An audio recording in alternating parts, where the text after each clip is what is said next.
आप सभी को एग्जाम नैनो यूट्यूब चैनल में फिर से हार्दिक स्वागत है। आज आपका क्लास नंबर 93 है और आज हम लोग टॉप एमसीक्यू क्वेश्चंस डिस्कस करेंगे एक सिंगल टॉपिक से। और इस टॉपिक से इस बार के एग्जाम में क्वेश्चन पूछा गया जो 2 मई और 5 मई का एग्जाम हुआ। और इस बार भी इस टॉपिक से आपका क्वेश्चन जरूर पूछा जाएगा। टॉपिक का नाम क्या है आपका? बायोलॉजी के अंतर्गत पेपर थर्ड में कोशिका एवं कोशिका विभाजन, सेल एंड सेल थ्योरी। ये इस पूरा सेशन में हम लोग टोटल 100 क्वेश्चन डिस्कस करेंगे।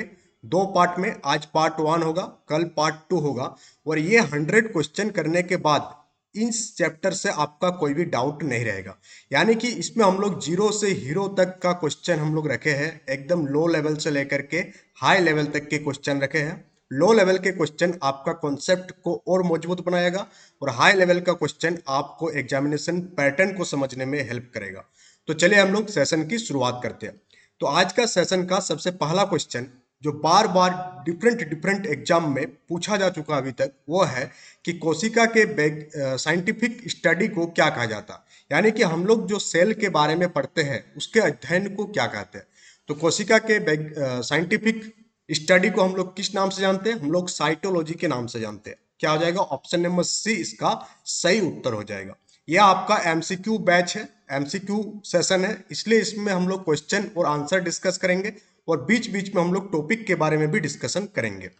नेक्स्ट क्वेश्चन, सो दैट आपका कम समय में ज्यादा क्वेश्चन रिवीजन हो और बाकी बैचेस के लिए आप एप्लीकेशन को डाउनलोड कर लेंगे। एप्लीकेशन में बैचेस जो है रनिंग में चल रही है अभी, और टेस्ट सीरीज भी एप्लीकेशन में ही आपको प्रोवाइड किया जाएगा। नेक्स्ट क्वेश्चन आपसे पूछा जा रहा है कि मानव शरीर में कोशिकाओं की खोज किसने की थी। यानी कि ह्यूमन बॉडी में जो सेल पाया जाता है, इसकी इन्वेंशन सबसे पहले किस साइंटिस्ट के द्वारा किया गया था? तो इसकी खोज जो है आपका रॉबर्ट हुक के द्वारा खोज किया गया था, मानव शरीर में किसकी? कोशिकाओं की। क्वेश्चन का लेवल से आपको समझ में आ रहा है कि पहले हम लोग जीरो लेवल से स्टार्ट कर रहे हैं और धीरे धीरे आगे बढ़ेंगे हाई लेवल की क्वेश्चन की ओर। नेक्स्ट क्वेश्चन ये आपसे पूछा जा रहा कि ब्रिटिश वैज्ञानिक डैश ने 1665 ईस्वी में कोशिका की खोज की। यानी कि कोशिका सेल की इन्वेंशन, सेल की खोज कब हुआ था? 1665 में। किसके द्वारा किया गया था? रॉबर्ट हुक के द्वारा जो है आपका सेल का आविष्कार या सेल की खोज किया गया था। नेक्स्ट क्वेश्चन आपसे पूछा जा रहा, ये आपका इंपॉर्टेंट क्वेश्चन है, यहां से आपका क्वेश्चन बन सकता है। ये क्वेश्चन से जिसको भी स्टार मार्क लगाएंगे आप समझिएगा कि यहां से क्वेश्चन बनने के चांसेस ज्यादा है। क्वेश्चन क्या पूछा जा रहा है कि रॉबर्ट हुक ने कोशिकाओं की खोज उन्हें डैश में देखकर की थी। यानी रॉबर्ट हुक जो सेल की खोज किया था वो किस चीज को देखकर किया था? प्याज की झिल्ली को देखकर किया था, या पतली कॉर्क के टुकड़े को देखकर किया था, या तालाब के जल को देखकर किया था? तो रॉबर्ट हुक जो है कोशिकाओं की खोज पतली कॉर्क के टुकड़े को देखकर ही आपका क्या था, क्या किया था? कोशिकाओं की खोज किया था।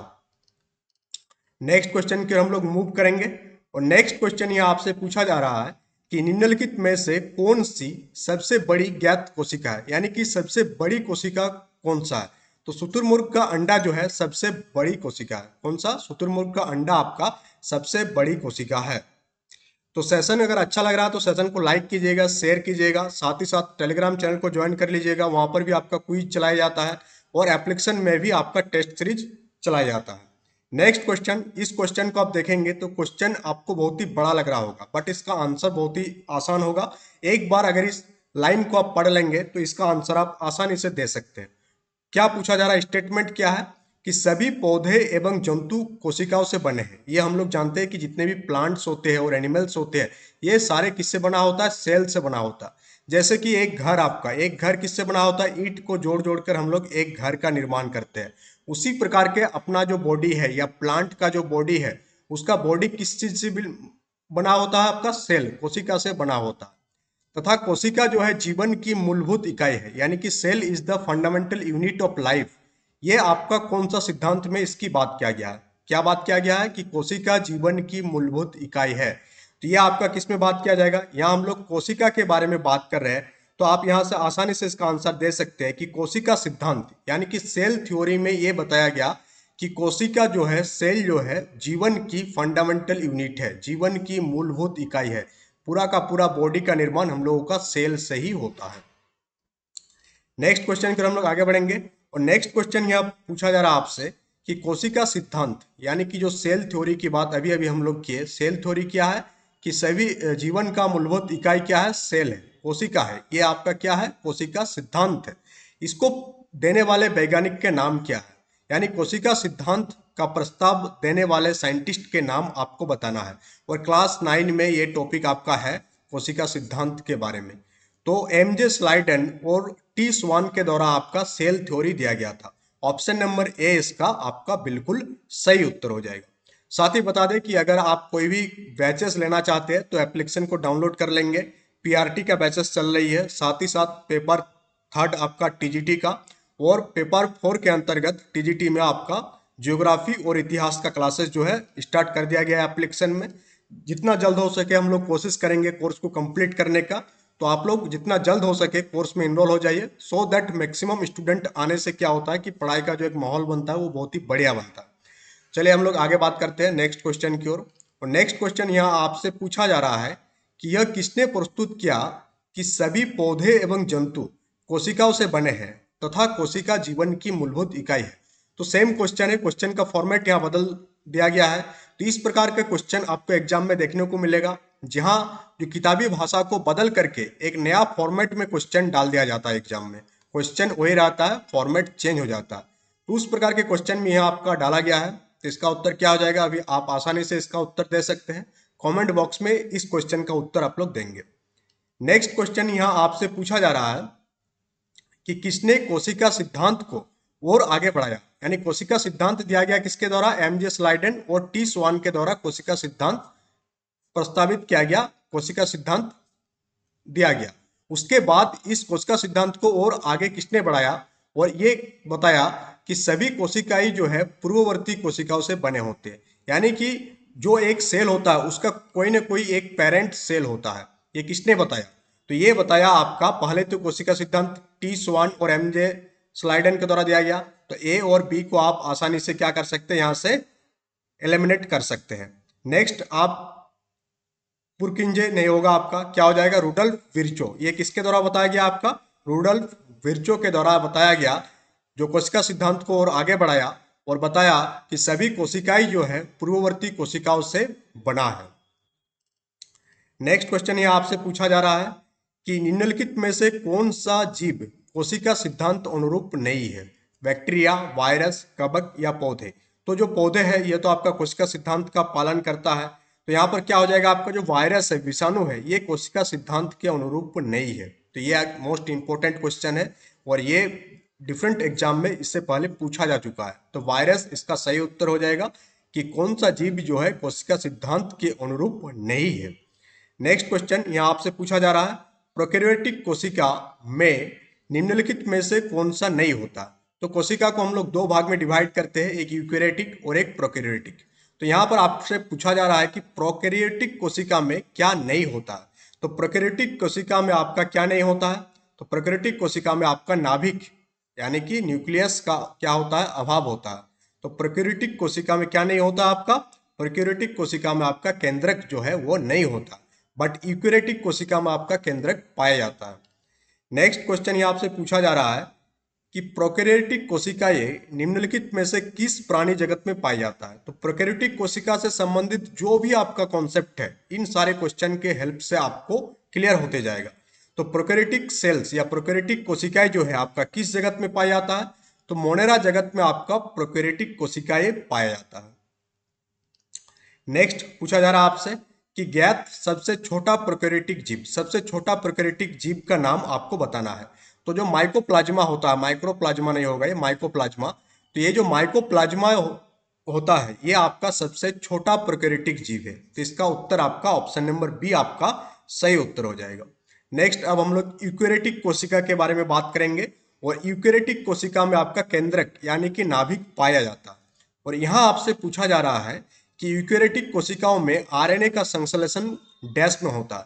तो आरएनए का फुल फॉर्म आप लोग कमेंट बॉक्स में कमेंट करके बताएंगे कि आरएनए का फुल फॉर्म क्या है। कल के क्लास में हम लोग आरएनए के बारे में बात किए थे।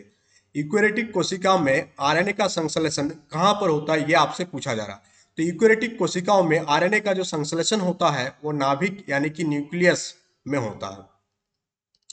नेक्स्ट आपसे पूछा जा रहा है कि प्रोकैरियोटिक से यूकैरियोटिक भिन्न है, किस मामले में दोनों जो है अलग अलग है। प्रोकैरियोटिक और यूकैरियोटिक को हम लोग किस चीज से क्या करते हैं, डिफरेंट करते हैं, दोनों को अलग अलग करते हैं।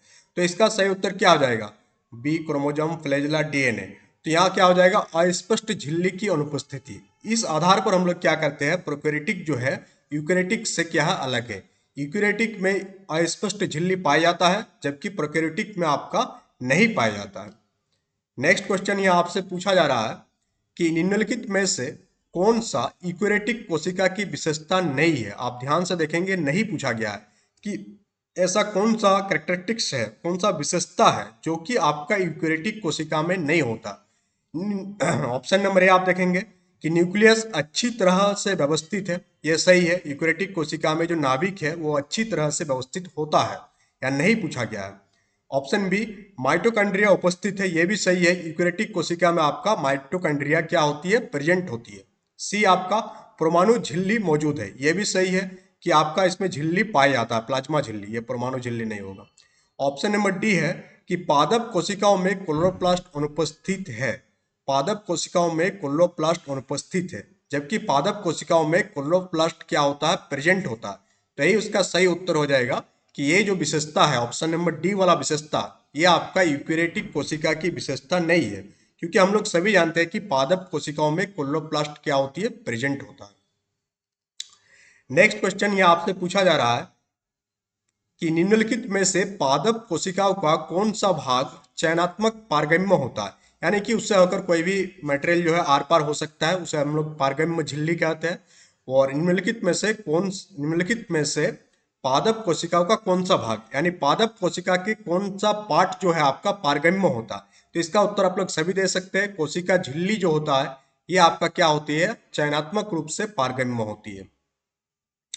नेक्स्ट क्वेश्चन ये आपसे पूछा जा रहा है कि कोशिका झिल्ली की प्रवृत्ति क्या है, यानी कोशिका झिल्ली किस प्रकार का होता है। तो कोशिका झिल्ली जो होता है वो आपका अर्ध पारगम्य होता है। क्या होता है, अर्ध पारगम्य होता है। पारगम्य कब होगा, जब सब मटेरियल आर पार हो जाएगा, बट अर्ध पारगम्य में कुछ चूजन मटेरियल आर पार हो सकता है। नेक्स्ट क्वेश्चन ये आपसे पूछा जा रहा है कि प्लाज्मा झिल्ली या कोशिका झिल्ली या प्लाज्मा मेम्ब्रेन, तीनों का एक ही नाम है, चयनात्मक पारगम्य झिल्ली से बने होती है। तो ये जो कोशिका झिल्ली का पारगम्य झिल्ली है, ये किस चीज का बना होता है, ये आपसे पूछा जा रहा है। तो आपका प्लाज्मा झिल्ली जो है ये प्रोटीन और लिपिड से बना होता है, यानी कि ऑप्शन नंबर डी इसका सही उत्तर होगा कि प्लाज्मा झिल्ली किस चीज का बना होता है, प्रोटीन से और लिपिड से बना होता है। सेशन को लाइक करते रहिएगा, चैनल में नया है तो चैनल को ज्वाइन कर लीजिएगा, सो दैट जो भी वीडियो पब्लिश हो वो आपके पास सबसे पहले पहुंचे। नेक्स्ट क्वेश्चन ये आपसे पूछा जा रहा है कि लिपिड क्या है। तो लिपिड क्या है, तो लिपिड आपका कोलेस्ट्रॉल और ट्रांस फैटी एसिड के प्रकार है। लिपिड क्या है, कोलेस्ट्रॉल और ट्रांस फैटी एसिड का एक प्रकार है। तो ये आपको समझ में आ गया। नेक्स्ट क्वेश्चन ये पहले ही बता दें कि आपका एमसीक्यू सीरीज है, इसलिए यहाँ डिटेल में डिस्कशन नहीं करेंगे, क्योंकि मैक्सिमम क्वेश्चन आपको कराना है। क्वेश्चन क्या पूछा जा रहा है कि कोशिका का कौन सा गुण कुछ पदार्थ को कोशिका के भीतर तथा बाहर आने जाने की अनुमति देता है। कोशिका का कौन सा गुण नहीं होगा, कोशिका का कौन सा पार्ट होगा यहाँ पर, यानी कोशिका का कौन सा भाग जो है आपका कुछ पदार्थ को क्या करता है, कोशिका के भीतर और बाहर आने जाने का अनुमति देता है। तो वह आपका हो जाएगा प्लाज्मा झिल्ली। नेक्स्ट क्वेश्चन कि किस प्रक्रम द्वारा कुछ पदार्थ जैसे कि कार्बन डाइऑक्साइड तथा ऑक्सीजन कोशिका झिल्ली के आर पार आ जा सकता है। कौन सा, उस प्रक्रम का नाम क्या। तो विसरण के माध्यम से। किस माध्यम से, विसरण के माध्यम से कुछ पदार्थ जैसे कि कार्बन डाइऑक्साइड हो गया, ऑक्सीजन हो गया, ये सारा आपका कोशिका झिल्ली के आर पार क्या हो सकता है, आ जा सकता है। अब आप देख पा रहे हैं क्वेश्चन का लेवल धीरे धीरे बढ़ रहा है, और इस प्रकार के क्वेश्चन आपका एग्जाम में देखने को मिल रहा है, क्योंकि क्लास 12 तक का लेवल को मेंटेन किया गया है पेपर 3 में। तो आप बहुत ही ध्यान से तैयारी करेंगे, सो दैट आपका जो भी आप चीजें पढ़ेंगे वो आपके लिए बेनिफिशियल हो। ऐसा ना हो कि आप पढ़ते रहे और जब क्वेश्चन पूछा जा रहा है वो कुछ और पूछा जा रहा है। या क्वेश्चन आप ध्यान से पढ़ेंगे कि उच्च सांद्रता के क्षेत्र से उसकी कम सांद्रता वाले क्षेत्र की तरफ एक कोशिका झिल्ली के माध्यम से होने वाले अणुओं के संचलन को डैश कहते हैं। उसे हम लोग किस नाम से जानते हैं, तो उसे हम लोग सक्रिय आवागमन के नाम से जानते हैं। किस नाम से जानते हैं, उसे हम लोग सक्रिय आवागमन के नाम से जानते हैं। नेक्स्ट क्वेश्चन को रिमूव करेंगे हम लोग। और नेक्स्ट क्वेश्चन यहाँ आपसे पूछा जा रहा है कि निम्नलिखित में से कौन सा लगभग प्रत्येक कोशिका में पाया जाने वाला गुण नहीं है। यहाँ ध्यान से देखेंगे, नहीं है पूछा जा रहा है। कौन सा भाग जो है कोशिका का हर कोशिका में नहीं पाया जाता, ये गुण नहीं होगा, भाग होगा। कौन सा कोशिकांग हम लोग बोल सकते हैं कि कौन सा कोशिका का कोशिकांग जो है हर कोशिका में नहीं पाया जाता। तो ये कोशिका भित्ति, क्योंकि कोशिका भित्ति सिर्फ और सिर्फ प्लांट सेल में पाया जाता है। कहाँ पाया जाता है? प्लांट सेल में पाया जाता है। यह आपका एनिमल सेल में नहीं पाया जाता। जबकि प्लाज्मा झिल्ली, केंद्रक और कोशिका द्रव, ये तीनों आपका किस में पाया जाता है? एनिमल सेल और प्लांट सेल दोनों में पाया जाता है। नेक्स्ट क्वेश्चन ये आपसे पूछा जा रहा है कि पादप कोशिका है वनस्पति कोशिका, यानी कि पादप कोशिका की जो कोशिका भित्ति है ये किस चीज की बनी होती है? तो कोशिका भित्ति आपका सेलुलोज का बना होता है। किसका बना होता है? सेलुलोज का बना होता है। मोस्ट इंपॉर्टेंट कि कोशिका भित्ति किस चीज की बनी होती है? कोशिका भित्ति आपका सेलुलोज का बना होता है। नेक्स्ट फिर पूछा जा रहा है आपसे कि सेलुलोज भित्ति किसके सेलों में पाया जाता है? तो सेलुलोज भित्ति जो है आपका पौधे के सेल में पाया जाता है। क्यों? क्योंकि पौधा में ही आपका क्या पाया जाता है? कोशिका भित्ति पाया जाता है। और कोशिका भित्ति आपका किसका बना होता है? सेलुलोज का बना होता है। अब आपको कॉन्सेप्ट क्लियर हो रहा है धीरे धीरे। नेक्स्ट है आपका कि कोशिका भित्ति की प्रवृत्ति क्या है? तो कोशिका भित्ति क्या होता है? पारगम्य होता है। क्या होता है आपका? पारगम्य होता है कोशिका भित्ति। नेक्स्ट क्वेश्चन कि निम्नलिखित में से किसमें कोशिका भित्ति नहीं होता है? यानी कौन सा ऐसा जीव है जिसमें आपका कोशिका भित्ति नहीं पाया जाता है? तो आपका जो माइकोप्लाज्मा है इसमें आपका कोशिका भित्ति नहीं पाया जाता है। नेक्स्ट क्वेश्चन का हम लोग मूव करेंगे और नेक्स्ट क्वेश्चन ये आपसे पूछा जा रहा है कि निम्नलिखित में से कौन सी कोशिकांग केवल पादप कोशिका में स्थित होता है? तो कोशिका भित्ति जो है सिर्फ और सिर्फ आपका किसमें पाया जाता है? पादप कोशिका में ही पाया जाता है। नेक्स्ट क्वेश्चन है आपका कि निम्नलिखित में से कौन सी कोशिकांग, सेम रिपीट हो गया, ठीक है। नेक्स्ट देखते हैं हम लोग, किसकी उपस्थिति के कारण किसी पादप कोशिका और पशु कोशिका में अंतर पाया जाता है? तो कोशिका भित्ति की उपस्थिति के कारण हम लोग एनिमल सेल और प्लांट सेल को क्या करते हैं? दोनों में अंतर करते हैं।